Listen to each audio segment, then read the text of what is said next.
that the physicians teach the people that restorative power lies not in drugs, but in nature. Disease is an effort of nature to free the system from conditions that arise because of a violation of the laws of health. And so if a person does not know those laws, they don't know that they're violating them. You see that? So it's vital that we teach that. Pure air is the first law of health. Let's have a look at pure air. There are 4 vital elements needed for life. Let's look at the 4 vitals. The 4 vital elements needed for life. So remember, we use the BHSC method. Do you remember the Bible? History, science, and common sense. And we really just study these 3 because the common sense comes in. Bible, history, science, and common sense. So let's flip over to some science. Number 1 vital element needed for life is oxygen. The second vital element needed for life is water. That's not a surprise. The third vital element needed for life is sodium. And the fourth vital element needed for life is potassium. And we'll be exploring them a little bit later as we go on. We explored the journey of glucose yesterday, and now we're going to look at the journey of oxygen. So from the food that we eat, the glucose goes in to the cell. Remember, we're looking at the CBD, the central business district of the human body. When the glucose goes in, it goes through a 20-step pathway. This is called the glycolytic pathway. And this 20-step pathway delivers for us 2 units of energy. The end result of the 20-step pathway is a chemical form of glucose called pyruvate. And pyruvate, as the chemical form of glucose, gets fed into what's commonly called the powerhouse. And the reason it's called the powerhouse, because even though it's only an 8-step pathway, it delivers a very impressive 36 units of energy. Now, the reason why a 20-step pathway only delivers 2 units and an 8-step pathway delivers 36 units is oxygen. The difference is oxygen. So this pathway is called anaerobic, meaning no oxygen. And that pathway produces energy by the process of fermentation. Whereas this pathway is the aerobic pathway. This is in the mitochondria, specifically the Krebs cycle. This is the aerobic pathway. What a difference oxygen makes. And as I mentioned in a previous lecture, I'm drawing that as if there's one pathway through per cell. No. You can have 100 of these little mitochondria energy cycles in one muscle cell. And if you exercise every day, your amazing body can actually develop more. And the more you have, the more energy.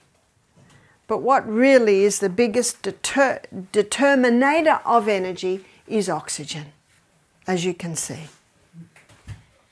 And we are the ones, I, myself and I am the one that chooses the air that I breathe.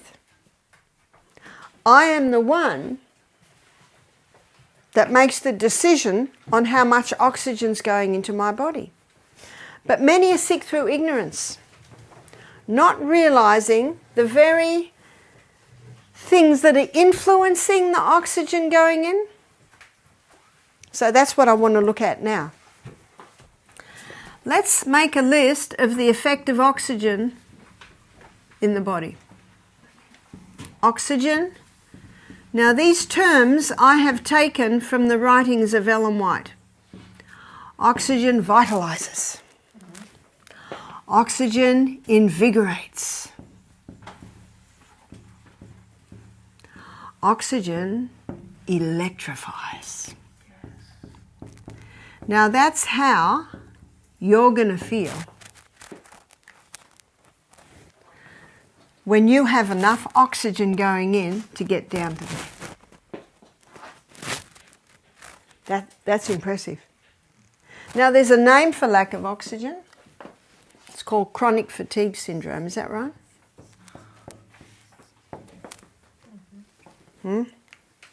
Chronic fatigue syndrome has one cause. Lack of oxygen. Yeah. Now, medical missionaries, there can be 100 causes for the lack of oxygen. And remember, many are sick through ignorance. There can be 100 causes for lack of oxygen, and we're going to touch on some of those. Oxygen also soothes the nerves.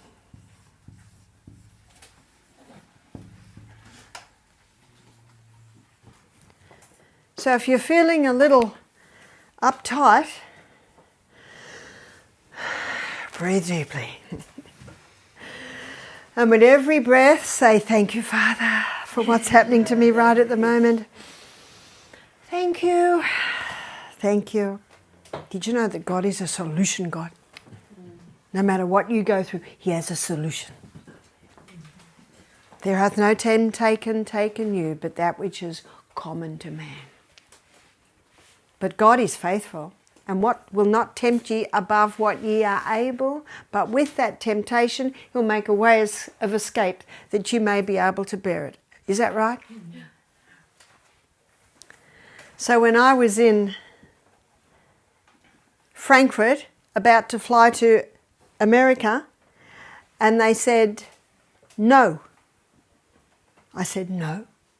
They said, no, America's only accepting vaccinated people. America's only accepting US citizens. What am I going to do? Do you know what my mind suddenly said? I can't go. I've got 2 weeks of health retreats booked in. They've got 14 guests. And they're all there because this Australian speaker's going to be there. Breathe deeply and know that God has a way out of this. So I booked a flight for another couple of days. Then I had to find somewhere to stay, and everyone speaks German.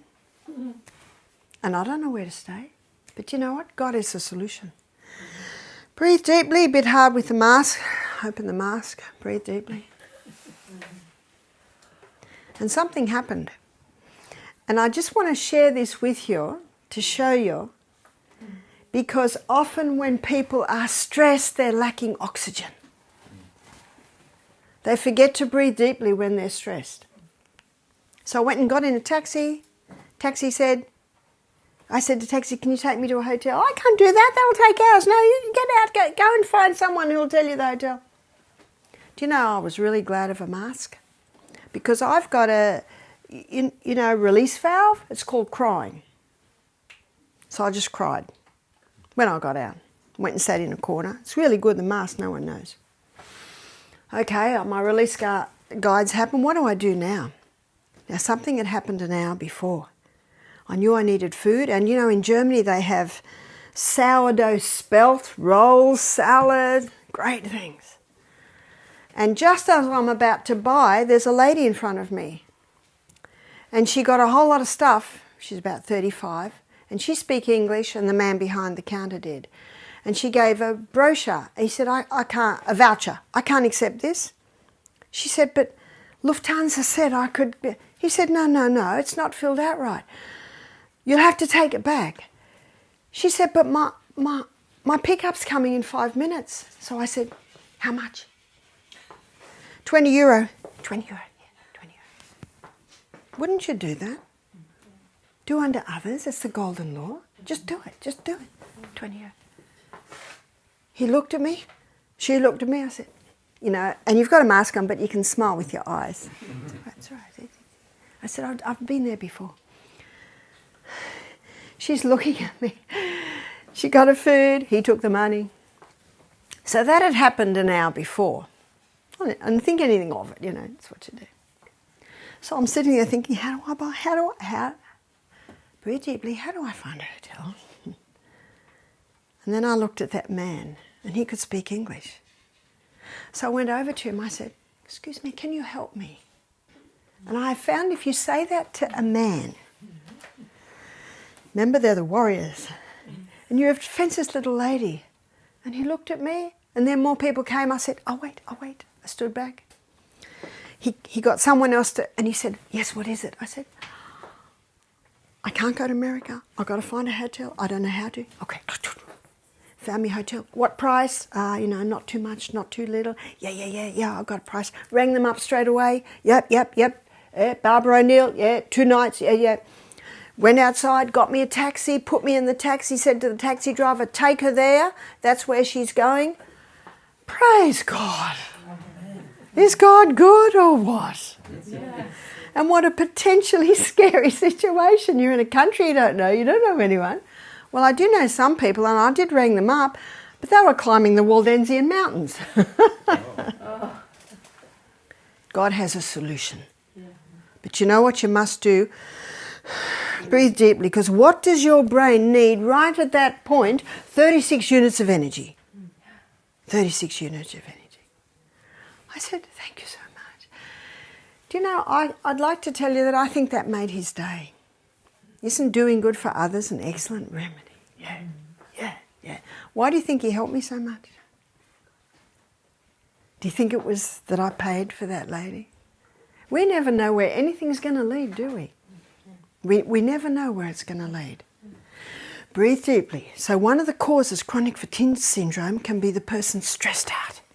Because you'll find when someone's very, very stressed, they usually breathe lightly. Let's have a look at what happens when there's not enough oxygen. It's called hypoxia. It's a medical condition. And the paramedic knows hypoxia. The lips blue, fingertips are blue. Why? When your blood cell goes through the lungs, it picks up oxygen like a little parcel. And look at the colour oxygen gives it. Red. So when there's blue top lip, blue fingertips, you know what that means? There's not a lot of oxygen in the body. And sometimes they'll even quickly plunge a hole here, if it's blocked there. Because you've got to get that air in. You've got to get that oxygen in. It's the most vital element needed for life. You can go 3 months without eating, you can go 3 days without water, but you can only go 3 minutes without oxygen. So what are the symptoms of hypoxia? Because there are many people suffering from hypoxia. It's called chronic fatigue syndrome. What are the symptoms? Fatigue, lethargy, fatigue. Feel like you've climbed a mountain and all you've done is got out of bed. Fatigue, can't even get out of bed. Nausea, it's not the only cause of nausea, but it is one of the symptoms of hypoxia. Headaches, it's not the only cause of a headache, but it is one of the symptoms of hypoxia. I find there are many people today that are drifting in the haze. You know, the haze that lies between optimum health and severe illness? They're not jumping out of their skin with energy, and they're not bedridden. How many people, when you say, how are you, what's their answer? All right. Okay. Not too bad. What's not too bad? Not too good.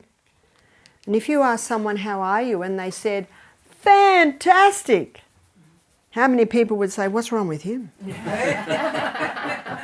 Where do you come from? Have you noticed? Isn't it sad? Yeah. That it's unusual for someone to say, fantastic, yeah, great. Because so many people are suffering from this. Do you know why there's nausea? Because the cells in the stomach don't have enough oxygen. Do you know why there's a headache? Because the brain cells don't have enough oxygen. As I said, it's not the only cause of a headache, but it can be one of the symptoms of hypoxia. So what I'd like to show you is how we can prevent that and how can we ensure that. Because isn't that what everyone wants? In fact, if you put it in a bottle, you'd make a fortune. Is that right? How many people look at the 10-year-old and say, oh, if only we had that energy again? Well, you can. Just go to and Google 100-year-old athletes and you'll get a documentary on 100-year-old athletes. And you've probably heard of the Blue Zone? Yeah, the Blue Zone. Sure. These people were in their hundreds and they're still climbing mountains. So a lot has to do with the air we're breathing. So air can contain negative ions. It's referring to the negative charge, and negative ions are electrically charged oxygen molecules. And there are 3 things that are required to produce negative ions. So if I tell you the 3 things that are required to produce negative ions, you start to understand where you will find them. Because remember, I'm terribly sorry that my resident Y is getting on the board so late. Why? Water droplets pass through the air, casting off negative ions. You see the 3 things present there? Water, droplets pass, movement through the air. So we need moisture, we need movement, and we need air to produce negative ions. So where do you find those 3 things? You'll find those 3 things, yes, especially the thunderstorm. Yeah. I know sometimes if I'm watering my garden, I smell that negative ion smell. Because when I'm watering my garden with a spray, what have I got? Movement, water and air. Yeah. So when everyone's closing their windows and running inside, run outside. Breathe deeply. I'll show you how to breathe in a minute. The thunderstorm. Also the waterfalls. Yeah. And ocean waves. The pounding of those waves. And I think we can identify that we've all experienced the air in those places, but also the pine forest. And the reason why the pine forest has more negative ions is because the pine needles are so numerous and so fine. And they're so light that it only has to be the slightest breath of wind and you get more movement there that you may get in other trees. So early in the morning when I went through the pine forest and dived into that water, I got a nice dose of negative ions. Do you remember what I said yesterday? The person with chronic fatigue, you ask them, do they exercise? What's their answer? You don't understand, I've got no energy. Yes? So doesn't it need to rain then in the pine forest to have the water? Well, trees are giving off moisture all the time. That's where the clouds are born. Clouds are born in forests because they're giving off the moisture. One lady with chronic fatigue heard my lecture on exercise, put her joggers on and just pushed herself, went 5 kilometres, came back, collapsed and said, see, I told you exercise was no good. Another lady decided to go around the house once the first day, twice around the house the second day, 3 times the third day, 4 times the 4th day. 5th day, she'd go around the block. That's how you start. You start where you are, little by little by little. You push yourself a little bit more every day. Last week, a lady told me she got her rebounder. Very sad story. This lady's been on antidepressants for 25 years. And now she's got the shake. She's off the antidepressants, but they've done the damage. And she got a rebounder. She doesn't shake all the time, just here and there. And she said she is improving because she has begun to implement the true remedies. So she got a rebounder. She said the first day on the rebounder, she did 10 seconds. She said, I'm up to 15 minutes now. I thought that was an excellent story. I said to her, I'm going to use that story, Sylvia. Just a little bit more every day. Just push yourself a little bit more. So that's where you find the negative ions.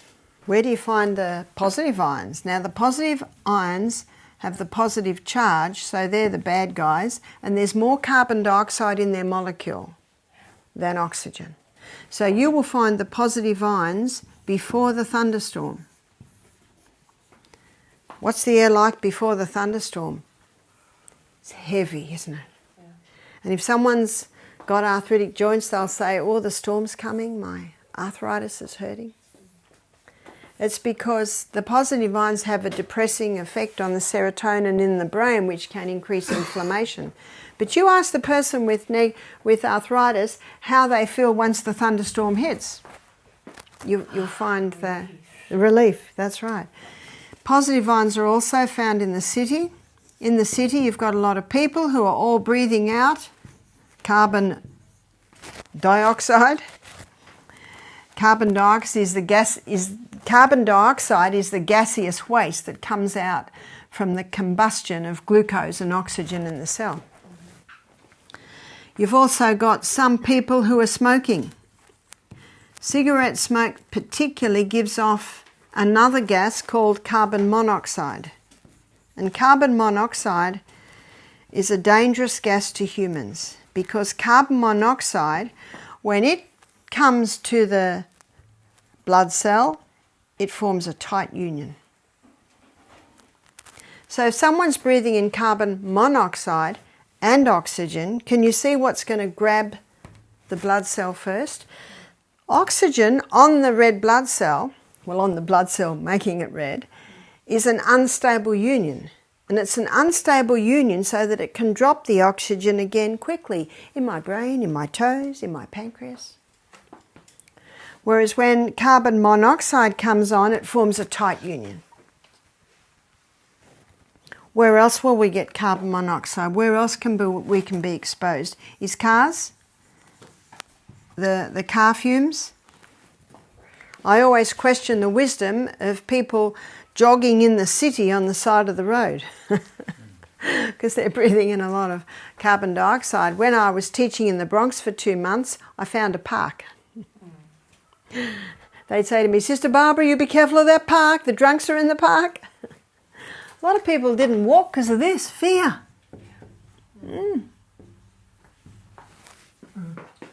God said, I've not given you the spirit of fear. I'm not walking at midnight. And when I was walking, there were a lot of people walking to work.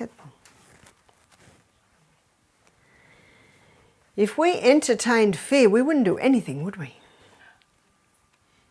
I say to mothers, don't say to your son, don't try the tree, don't climb the tree, it's dangerous.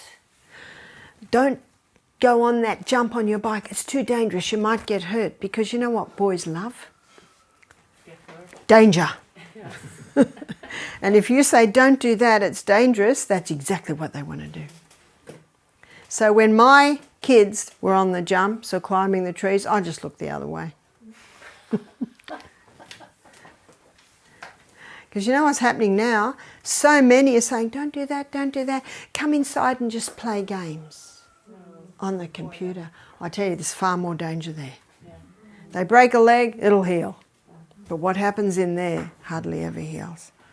And what are they doing when they're climbing trees and doing jumps? Oxygen. And that oxygen going to every cell in the body helps them to grow stronger. Helps their brains to be clearer. I noticed when I was homeschooling my children, after about half an hour, 40 minutes each subject, they'd have a break. And they'd climb a tree or they'd ride their bikes or on the trampoline. If it was raining, they could have the skipping rope on the veranda. And when they came back into school, they're like this. What's just happened to their brain? More oxygen. More oxygen. When I was doing my nutrition course, I really wanted to speed through it. I'd have one going in the mail, I'd have another module coming, and I was in the middle of another one. And sometimes I'd almost fall asleep, so I'd get up, I'd run out, I'd dive in the creek, come back. And that's what some ladies are doing here. Did you know that? the car to the creek. Oh, what a difference it makes. It's a great thing to do. Or just go outside if you don't have a creek or a lake nearby, and skipping rope, trampoline, run around the house. Putting oxygen in. Where else can we get the carbon monoxide? Mould gives off carbon monoxide. I have found in about 9 cases out of 10, people suffering from chronic fatigue have had mould exposure. Remember what you do? You start digging deep. So we had one young guy come, and he was 22 with chronic fatigue syndrome. See, when someone says, I've just found out the cause of all my problems, I've got chronic fatigue syndrome, that's not the cause. That's the result. So you've got to dig a little bit deeper. I said to him, really, what's been happening? He said, I used to go to the gym, I can't go to the gym anymore. I used to surf, I can't surf anymore. And unfortunately, he had a helicopter mother. Have you heard of the helicopter mothers? They hover around their children all the time, and the children can't make any decisions and can't do anything. So she was keeping at home. You stay there, sweetheart. You just stay there, I'll feed you. Was that helping? No, because the last visit to the doctor is offering antidepressants. I said to him, what do you do for a job? He said, I'm an air conditioning mechanic. Now, what often happens in air conditioners if they're not working well? Mould. Mould, because there's a lot of moisture in there, there's the warmth. So as the young apprentice, he's sent to all the messy jobs, the worst jobs, the mouldy jobs. I said, aha. And I investigated a bit more. So are you sent to clean out? Oh, yeah. He said, oh, some of them are in such a terrible state. I said, mould growth? Oh, yeah, some of them are just black with mould. Aha. Aha. What does Ellen White say in page 127 of the Ministry of Healing? In case of sickness, the cause should be ascertained. He'd gone to the doctor, he'd got a label and a drug. Not every doctor does that. There are some excellent doctors out there, but there are some that do. So I gave this lecture, and he just sat up. He was so excited to see how all of this worked. Next day I heard him on the phone to his mother. He said, Mum, I feel 200%. Just knowing why. Isn't that the way God made our brain? So he started exercising, but little by little. He had a very strong, healthy body. He was out at Misty Mountain with the fresh air. Yes, I looked at his tongue. It was coated. That's a clear sign of fungal growth. So we had him on herbs. We had him on a low-sugar diet. No fruit. He's only 22. He hasn't got cancer, just fungal. So just Granny Smith apples and berries, just low. Well, when he went home, he felt so good just knowing what the problem was. He rang me up about a month later. He said, I'm feeling so good. He said, I've decided not to go back to work. He said, I'm going to college and I'm going to become a nutritionist. He said, I want to do what you do. He rang me 6 months later. He said, I've got some good news. He said, I don't live at home anymore. Helicopter mother's gone. She was stifling his growth. A young man said to me one day, because he was incredibly proficient, it's not every young man's room is tidy, and I said, you're very proficient, he was 19. He said, yes, my mother, she made sure we were each independent at the age of 15. We could all sew buttons on our shirts, we could all wash, we could all clean toilets, we could all keep a house clean, we could all cook. I love it. Independent. They can, and doesn't that make the mother's job a lot easier? Yes. Absolutely. But mould, that's why you've got to search. You've got to go very deep. Sometimes I say, have you ever lived in a mouldy house? That's a good question to have on your questionnaire. Or have you ever been exposed to mould? Because sometimes it can be a work. Sometimes it can be in the house. Sometimes it can be in many places. Remember the got a lady that had asthma from 5, and the new house they moved into had mushrooms in the carpet. So you've got to dig very deep. Unfortunately, in Australia, because of Medicare, doctors are only allowed 15 minutes per patient. You can't find a lot in 15 minutes. What I usually do when guests come in, it's half an hour. And they've already filled out their questionnaire, so you can zoom down, and then there might be a couple of points you'll explore a little bit more. And I will get my husband to email us the questionnaires and things like that, so you will have that. And so sometimes the cause of chronic fatigue syndrome can be mild. Sometimes it can be, it's like one lady, her husband started the car every morning to warm it up, and the door from the garage into the dining room was open because and all the exhaust was coming into it. So you've got to investigate. I don't know what it's like in Sweden, but you're not allowed to smoke in restaurants, bars, pubs. You're not even allowed to smoke in a car if there's children in the car. Good. Yeah, it is good, because one of the worst lungs I've met was from a lady who'd never smoked, but her father smoked all her life and her boyfriend smoked. And she was the one that had the bad lungs. That's your passive smoking. It's one of the worst. Now, can you see, students, why smokers start to have their limbs amputated? Because when they smoke, they're taking in a lot of carbon monoxide, and there's not enough oxygen to get to the extremities. And if those extremities lack oxygen, they start to die. Can it be healed? Yes, it can be healed. We looked at yesterday, I told you about the man with 2 tips, gangrene. They were going to chop it with a cane pepper. So cane pepper on the bottom of the feet. A type of exercise that they can do and get that oxygen in. In Australia, we have a product called GO2. And GO2 is a liquid, and they've put oxygen into the liquid. Now, usually there's about 8 parts per million oxygen in water. There's 150 million parts per million in there. And athletes are taking it. Because when they take that, they get a boost of energy and they perform better. Just another illustration of what oxygen does to the body. The G is no meaning.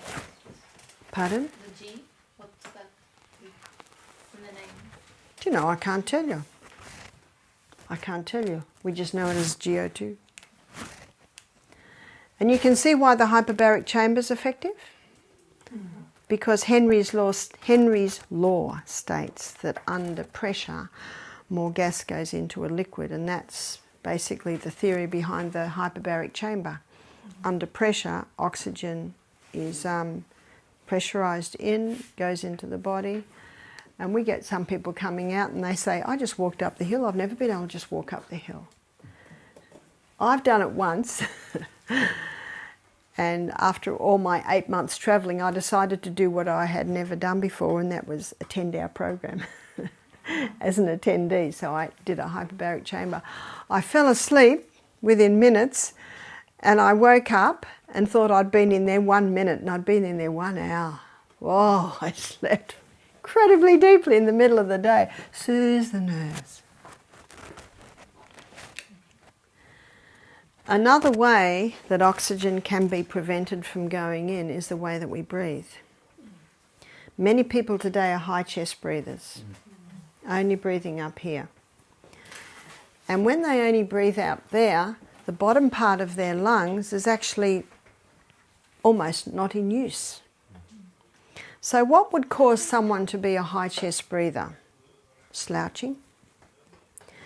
Ellen White states that our abdominal muscles were designed to aid in the breathing process. So that's a sentence I often use. I often quote Ellen White, but I actually don't say it is, when I'm speaking to people that don't know of Ellen White. But she says it so beautifully and so well. So our abdominal muscles were designed to aid in the breathing process. So how can we access our abdominal muscles to aid in the breathing process? The back must be straight. And then we come back to the abdomen, and then we come back to what we talked about yesterday, strengthening your abs, strengthening your abdominal muscles. So your Pilates type exercises, they're core strengthening. Yes, because you weren't sure what I meant by core. Core is basically, you've got your apple core and then you've got our core, which is right in here. Our core muscles are very, very important. One massage therapist said to me, I can tell the strength of the whole body by the strength of the core.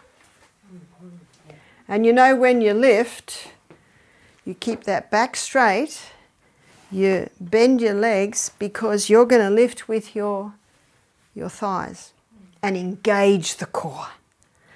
So if I can't see a young man around to help me get my bag, I think I'm going to have to engage the core.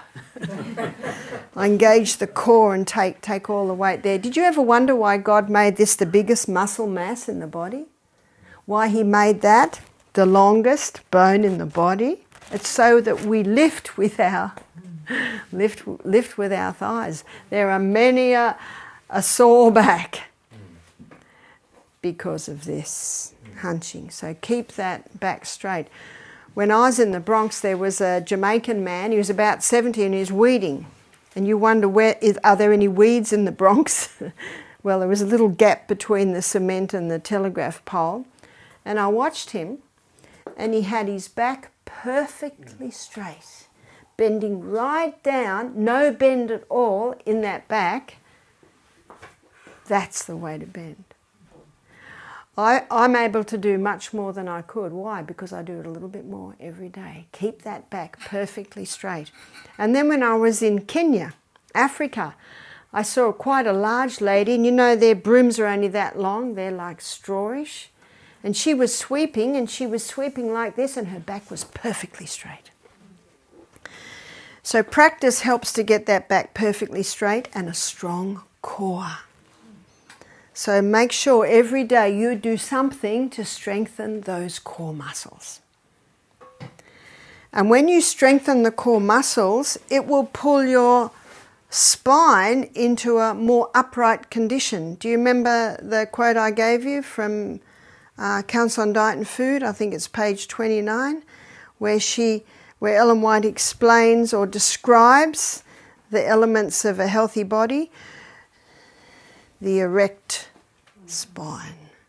The erect spine. Do you know, one day I was at some lights, and all these school kids, they looked about 13, 14, walking along, and some of them are walking like this, chatting to their friends. And then I saw this real skinny guy. He was really brown with white crazy hair, and he was bouncing along. So the erect spine, the firm elastic step. He was obviously a surfer. It was in a coastal town. But the difference between this muscular, tanned young guy who was just springing along with this straight back, and then so many just walking like this. If you go into a psych hospital, you see that same thing. So the erect form, the firm elastic step. All this to ensure that you're using your abdominal muscles to aid in the breathing process.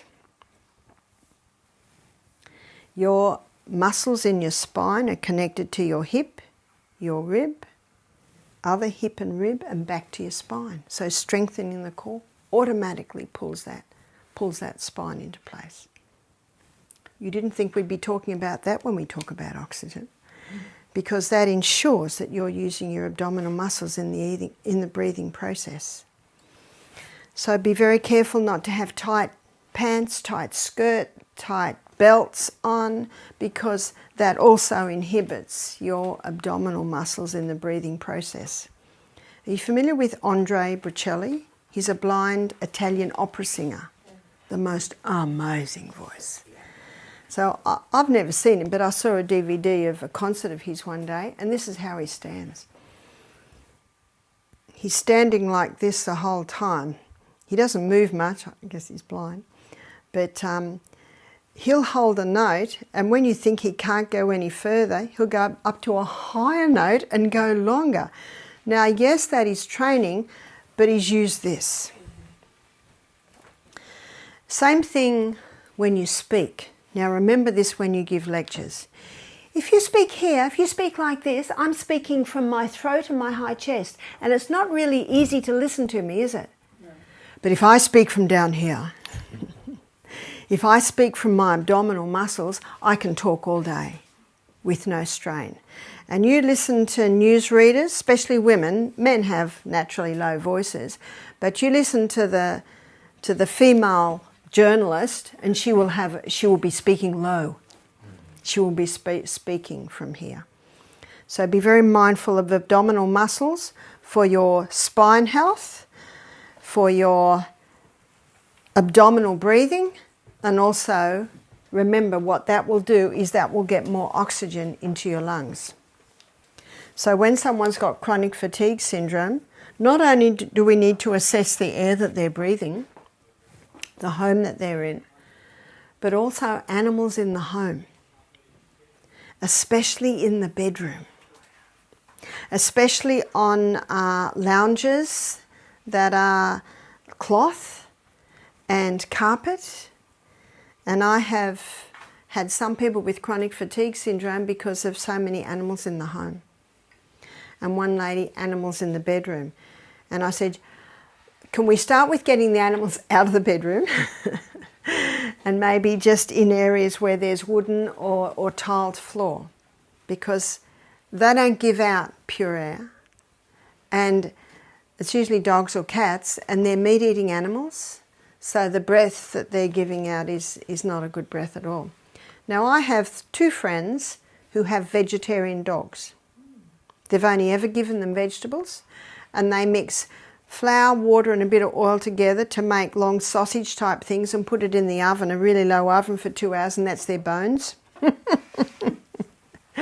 And you know, they don't have bad air coming out. Does that mean if we have vegetarian dogs and cats, can we have them in the house?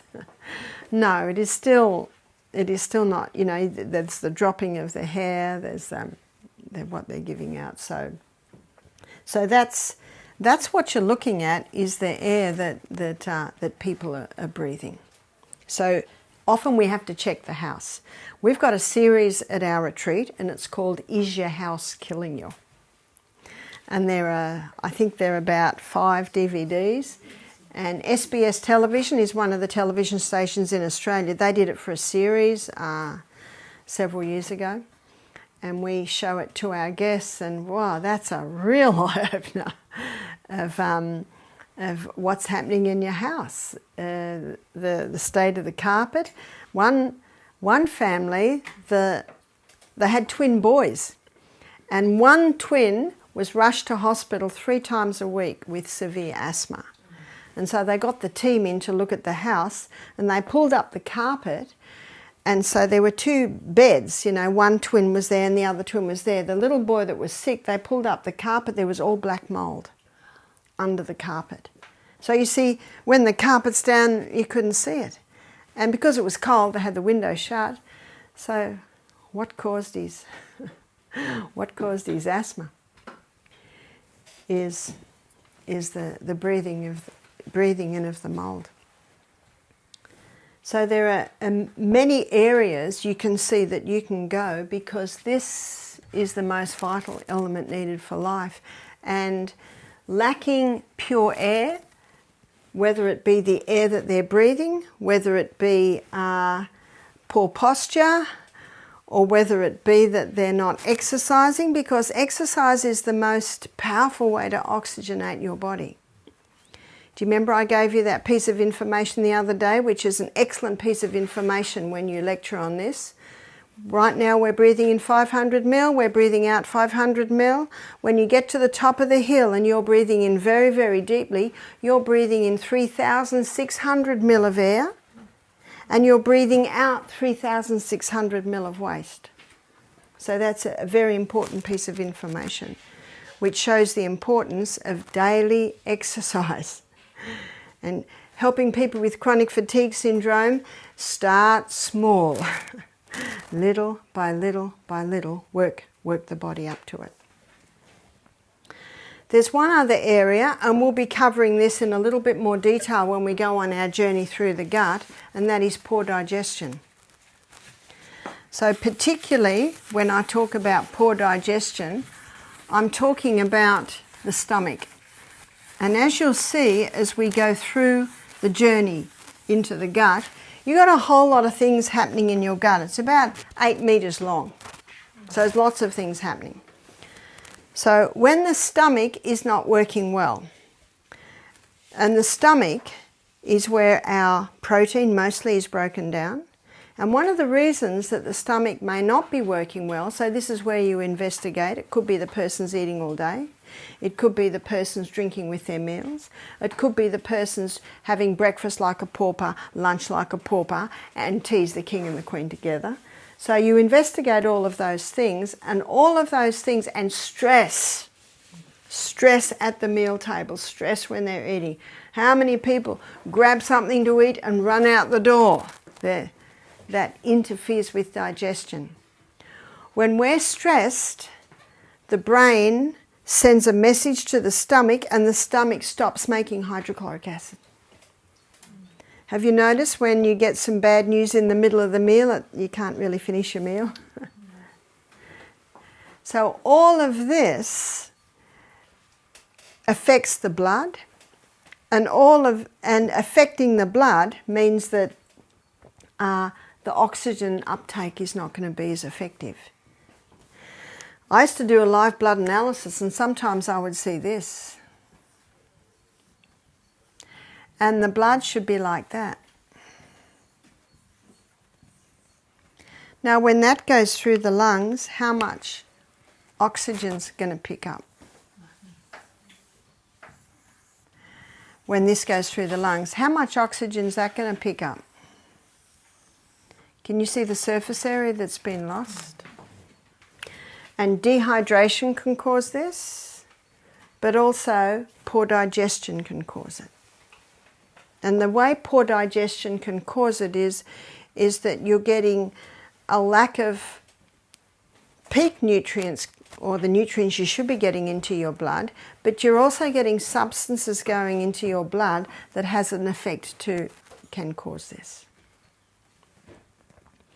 So if ever I saw that, I would say to the guest, I'm very sorry, but I'm unable to read your blood at the moment. Mind you, I would always investigate, because it's very easy to spoil a slide.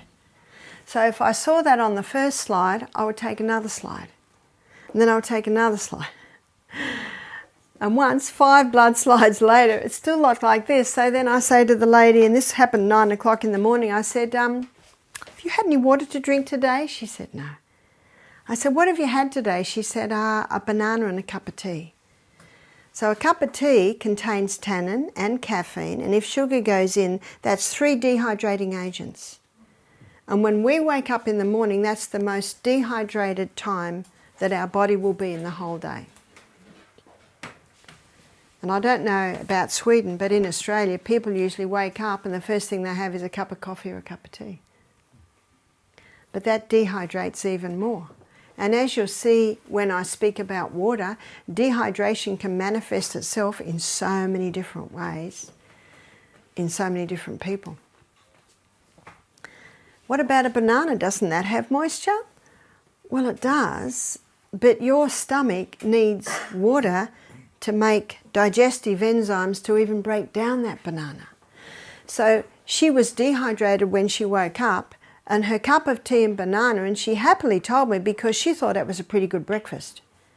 At least it wasn't a Coca-Cola and a chocolate bar. You see that?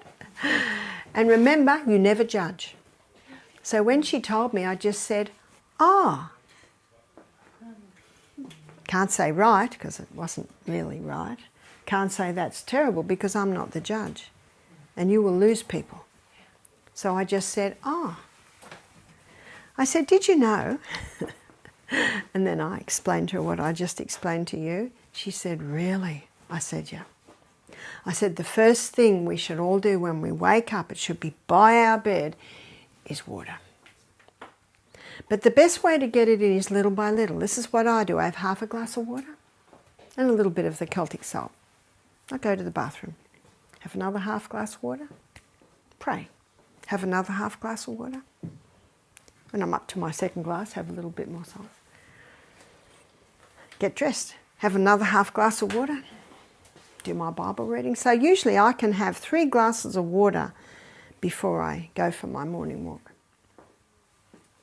And then when I get back, another glass. So I usually wake at 5, walk at 6, eat at 7. So I'm easily able to get a lot of water in. And I don't want to be getting up at night, so I have most of my water before my breakfast and before my lunch, and then maybe a couple of glasses in the afternoon. Just plan it. If you wait till you're dehydrated, your body's in a crisis. You've just got to do it. You've just got to do it. And so, I saw this lady a few days later. She said, I'm drinking my water. She said, all I can see in my mind is my clumped blood. But you can give this story. You can even say, Barbara gives the story of when, you see, you can certainly do that, because that tells a lot. Because they can see for themselves, oh dear, we've lost all that surface area. So a person can suffer from chronic fatigue syndrome because they're dehydrated. And we had a pathologist do our program. He said, we've done studies on coffee. He said, you need 5 glasses of water to make up for the dehydrating agents in 1 cup of coffee. Now that piece of information alone tells you that most people today are dehydrated. And you might have heard of the book, One of the Body's Many Cries for Water by Dr. Batman Geheldich, Dr. B. The other title to his book is He's Not Sick, He's Thirsty. And the other title is Don't Treat Thirst with Medications. Fascinating book. And it's a good book for medical missionaries to read. It'll really expand your presentation on water. He goes very deep. And I touched on a few of the places he goes when we look at water. Yes? What's the name of the book? You read it? One of the Body's Many Cries for Water. So one of the body's many cries for water can be chronic fatigue syndrome. Not your body's many cries. One of the body's, might be, many cries for water. Body's many cries for water. We'll find it. But Yeah, yeah. So you think it's your, body's many cries. or it could be yours? Yeah, try yours.